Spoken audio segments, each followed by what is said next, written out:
আসসালামু আলাইকুম রহমতুল্লাহি আবরকাতুহ। আজকে আমরা শিখব তিন আলিফ মদ দুই প্রকার। আমরা কুরআনুল কারীম শিখতে গেলে অনেক সময় কিছু পড়াকে লম্বা করে পড়তে হয়, টেনে পড়তে হয়, সেগুলোকে বলা হয় মদ। তাহলে আজকে আমরা শিখব তিন আলিফ মদ দুই প্রকার। প্রথম প্রকার হচ্ছে মদ্দে আরজি, মদ্দে মুনফাসিল। তাহলে আমরা মদ্দে আরজি যে আছে তার সংজ্ঞাটা আমরা জেনে নেই। মদের হরফের বামের হরফে, মদের হরফের বামের হরফে ওয়াকফ হইলে মদ্দে আরজি, ডান দিকের হরকতকে তিন আলিফ টেনে পড়তে হয়। তাহলে কি মদ্দে আরজির সংজ্ঞা? মদের হরফের বামের হরফে ওয়াকফ হইলে মদ্দে আরজি হয়, ঠিক আছে। ডান দিকের হরকতকে তিন আলিফ টেনে পড়তে হয়। যেমন আমার সাথে আপনারা পড়বেন আলামিন। এখানে কি আছে? আইন খারাজ জবর আ, লাম জবর লা, আলা মিমে জের মিন নুন জবর না, আলামিনা। এখানে দেখুন নিয়মটা দেখেন। তাহলে মদের হরফের বামের হরফে ওয়াকফ হইলে মদ্দে আরজি, ডান দিকের হরকতকে তিন আলিফ টেনে পড়তে হয়। তাহলে এখানে মদের হরফ কোনটা? ইজি, আইন খারাজ জবর আ, লাম জবল্লা, আলা মিমে জের মিম, মিমের নিচে জের, জেরের বাম পাশে জজমালাইয়া মদের হরফ, জেরের বাম পাশে জজমালাইয়া মদের হরফ। মদের হরফের বামের হরফ হচ্ছে নুন। নুন, এই নুন হরফে আমরা থেমে যাই, কিন্তু এখানে থেমে গেলে কি হয়? শেষ হরফটা সাকিন হয়ে যায়। সেই কারণে আমরা পড়ি আলামিন, কিন্তু শব্দটা মূলত আছে কি? আলামিনা, মিনা। কিন্তু এই যে মদের হরফের বামের হরফ, জেরের বাম পাশে জজমালাইয়া মদের হরফ, মদের হরফের বামের হরফ নুন, এই হরফে যেহেতু ওয়াকফ হয়েছে সেই কারণে কি হবে? মিন,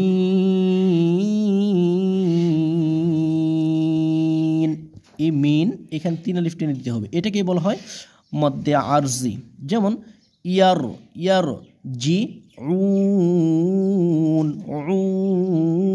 উন আইন ওয়া পেশে, পেশের বাম পাশে জজমালা ওয়াও মদের হরফ, পেশের বাম পাশে কি? জজমালা ওয়াও মদের হরফ, মদের হরফের বামের হরফ নুন, এই নুনের মধ্যে আমরা ওয়াকফ করবি, থেমে যাই, যার কারণে কি হবে? এখানে তিন আলিফ টেনে পড়তে হয়। কেন? পেশের বাম পাশে জজমালা ওয়াও মদের হরফ, মদের হরফের বামের হরফ নুন, নুন হরফে যেহেতু আমরা থেমে যাব ওয়াকফ হবে, যার কারণে এখানে কিন্তু তিন আলিফ মদ হবে, ঠিক আছে। তাহলে মদ্দে আরজি, মদ্দে আরজি কি সংজ্ঞায় কি বলা আছে? মদের হরফের বামের হরফে ওয়াকফ হইলে, এখানে কিন্তু এই পেশের বাম পাশে জজমালা ওয়াও মদের হরফ, এই যে জেরের বাম পাশে জজমালা ইয়া মদের হরফ, ঠিক আছে। এখানে আসেন, পাঁচ জবর বা, ইয়া আলিফ জবর ইয়া, বায়া, বায়া নুন, দুই পেশ নুন আছে, বায়া নুন। কিন্তু এখানে কি? এই দেখেন জবরের বাম পাশে খালি আলিফ মদের হরফ, এই যে ইয়ার উপর জবর, এই জবরের বাম পাশে এই যে একটা আলিফ খালি আলিফ, এটা হচ্ছে মদের হরফ। নিয়ম হলো জবরের বাম পাশে খালি আলিফ মদের হরফ। তাহলে মদের হরফের বামের হরফে ওয়াকফ হইলে, এই দেখেন এই যে মদের হরফের বামের হরফে ওয়াকফ হইলে, তাহলে এই যে ইয়া আলিফ জবর ইয়া, ইয়া আলিফ জবর ইয়া, ইয়ার উপর জবর, তার মাঝখানে কি আছে? আপনার আলিফ, খালি আলিফ আছে, খালি আলিফের পরে মানে বাম হরফ আছে নুন। তাহলে এই যে মদের হরফের বামের হরফে ওয়াকফ হইলে মদ্দে আরজি, তাহলে নুন বামের হরফ, যেহেতু আমরা বামের হরফে থেমে যাচ্ছি, নুনে থেমে যাচ্ছি, সেই কারণে বায়ান, এইভাবে টেনে পড়তে হবে কিন্তু, ঠিক আছে। বায়ান, এটাকে বলা হয় মদ্দে আরজি। তাহলে মদের হরফের বামের হরফে ওয়াকফ হইলে, এই যে খারাজ জবর খারাজের উল্টা পেশ কি? মদের হরফ, ঠিক আছে। খারাজ জবর খারাজের উল্টা পেশ হলে কি হয়? মদ করে পড়তে হয়, টেনে পড়তে হয়, ঠিক আছে। তাহলে মা, এ বা, এটা বামের হরফ, মদের হরফের বামের হরফে ওয়াকফ হইলে কি করতে হবে? তিন আলিফ টেনে পড়তে হবে। এটাকে বলা হয় মদ্দে আরজি, মদ্দে আরজি, ঠিক আছে। তাহলে আমরা পেলাম মানে তিন আলিফ মদ দুই প্রকার, তিন আলিফ পরিমাণ যে টেনে পড়া হয় সেটা দুই প্রকার, মদ্দে আরজি, মদ্দে মুনফাসিল। তাহলে আমরা মদ্দে আরজিটা পড়লাম মধ্যে আরজির সংজ্ঞা হলো মদের হরফের বামের হরফে অক্ফ হইলে মধ্যে আরজি ডান দিকের হরকতকে 3 আলিফ টেনে পড়তে হয়। আমরা কিন্তু প্রত্যেকটাতেই ডান দিকের হরকতকে 3 আলিফ টেনে পড়ছি। যেমন আলামি মি, এটা যে মি মানে ডান দিকের হরকতকে মি, দেখেন এটাকে কিন্তু আমরা টেনে পড়ছি, ঠিক আছে।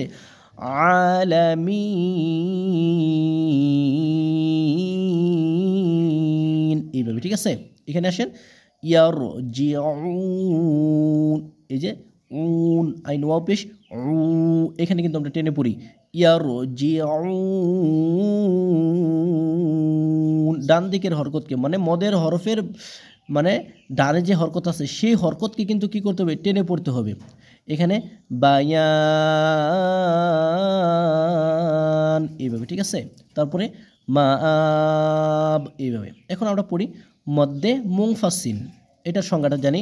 মদের হরফের উপরের চিহ্ন চিকন, মদের হরফের উপরের চিহ্ন চিকন, বামে হামজা, মধ্যে মুনফাসিল, ডান দিকের হরকতকে 3 আলিফ টেনে পড়তে হয়। এখানেও কিন্তু ডান দিকের হরকতকে 3 আলিফ টেনে পড়তে হয়, শুধু এখানে এতটুকুই। মদের হরফের উপরের চিহ্ন চিকন, ঠিক আছে। মদের হরফের উপরের চিহ্ন চিকন, বামে হামজা। যেমন এই যে এখানে দেখেন লা, লাম আলিফ জবর লা, এই যে মদের হরফ, জবরের বাম পাশে খালি আলিফ, মদের হরফ, এর হরফের উপরে দেখেন এই যে একটা চিকন চিহ্ন আছে, ঠিক আছে। একটা কি আছে, চিকন চিহ্ন আছে, একটা চিকন কি আছে, চিহ্ন আছে, দেখতে পাচ্ছেন স্পষ্ট ক্লিয়ারলি। তাহলে মদের হরফের বামের হরফে মানে মদের হরফের লাম আলিফ জবর লা, জবরের বাম পাশে খালি আলিফ, মদের হরফ, এটার উপরের চিহ্ন কি চিকন, বামে হামজা। এই যে আলিফ, আলিফ আলিফের উপর যখন জবর জের পেশ হয় তখন তাকে কি করতে হয়, হামজার উচ্চারণ করতে হয়, যার কারণে লা এইভাবে 3 আলিফ টেনে নিতে হয়। এটাকে বলা হয় কি মধ্যে মুনফাসিল। তারপরে দেখেন এই যে মানে মদের হরফের বামের হরফে মানে মদের হরফ, মদের হরফ, জবরের বাম পাশে খালি আলিফ, মদের হরফ, ঠিক আছে। মদের হরফের উপরের চিহ্ন চিকন, তার বামে হামজা, এই আলিফকে বলা হয় হামজা, যার কারণে এটি কি হবে মধ্যে মুনফাসিল। এইখানেও মধ্যে মুনফাসিল। তারপরে তাব্বাত ইয়াদা, ইয়াদা ইয়াদা, এই যে দালের উপর জবর, জবরের বাম পাশে খালি আলিফ, এটার উপরে কি হরফের উপরে দেখেন চিকন চিহ্ন আছে, এই যে বামে হামজা আলিফ, ঠিক আছে। এটাও মধ্যে মুনফাসিল। কোরআনুল কারীমের মধ্যে যত জায়গায় আপনি এরকমভাবে পাবেন, ঠিক আছে, এরকমভাবে পাবেন, আপনি সেখানেই 3 আলিফ টেনে দিবেন, আর সেটা হবে মধ্যে মুনফাসিল। মদের হরফের উপরের চিহ্ন চিকন, উপরের চিহ্ন কি চিকন, এই যে দেখেন এই যে উপরে একটা চিহ্ন আছে চিকন, ঠিক আছে। এই যে এই যে যে এই যে উপরের চিহ্ন চিকন, এই যে উপরের চিহ্ন চিকন, এখানে এই যে উপরের চিহ্ন চিকন, এটাকে বলা হয় 3 আলিফ মদ, আর এটার নাম হচ্ছে মধ্যে মুনফাসিল, মধ্যে মুনফাসিল, ঠিক আছে। তাহলে আমরা মধ্যে মুনফাসিলের যে সংজ্ঞা সেটা জানলাম। মদের হরফের উপরের চিহ্ন চিকন, বামে হামজা, মধ্যে মুনফাসিল। তাহলে মদের হরফের উপরের চিহ্ন চিকন থাকতে হবে, এরকম চিকন থাকতে হবে, এবং বামে এই যে হামজা আলিফ এরকম থাকতে হবে, ঠিক আছে। মানে আলিফের উপর যখন জবর জের পেশ হয় তখন তাকে হামজার উচ্চারণ করতে হয়, তখনই কি করতে হবে 3 আলিফ টেনে পড়তে হবে, আর এটাকে বলা হয় মধ্যে মুনফাসিল। তাহলে আজকের ক্লাসে আমরা শিখলাম 3 আলিফ মদ 2 প্রকার, একটি হচ্ছে মধ্যে আরজি আর একটি হচ্ছে মধ্যে মুনফাসিল। সংজ্ঞাটা আরেকবার মনে রাখেন, মধ্যে আরজি কাকে বলে, মদের হরফের বামের হরফে অক্ফ হইলে মধ্যে আরজি ডান দিকের হরকতকে 3 আলিফ টেনে পড়তে হয়, ঠিক আছে। তারপরে মধ্যে মুনফাসিল, মদের হরফের উপরের চিহ্ন চিকন, বামে হামজা, মধ্যে মুনফাসিল, ডান দিকের হরকতকে 3 আলিফ টেনে পড়তে হয়। তাহলে কোরআনুল কারীমের মধ্যে যত জায়গায় আমরা এরকমভাবে পাবো মদের হরফের বামের হরফে অক্ফ, সেই জায়গায় মধ্যে আরজি হবে, এবং মদের হরফের উপরের চিহ্ন চিকন, বামে হামজা যেখানে থাকবে সেখানে কি হবে 3 আলিফ টেনে পড়তে হবে, আর সেটাকে বলা হয় মধ্যে মুনফাসিল। তো ইনশাআল্লাহ তাআলা আমরা পরবর্তী কোনো ক্লাসে অন্য আরেকটা মদ নিয়ে আলোচনা করব। ভিডিওটা যদি ভালো লাগে অবশ্যই লাইক করবেন, কমেন্ট করবেন, আপনার একটি ভালো মন্তব্য অবশ্যই ভিডিওটাকে আরও অনেকের কাছে পৌঁছিয়ে দিবে। আজকের মতো এ পর্যন্তই। আল্লাহ সকলকে ভালো রাখুক। আসসালামু আলাইকুম ওয়া রাহমাতুল্লাহি ওয়া বারাকাতুহু।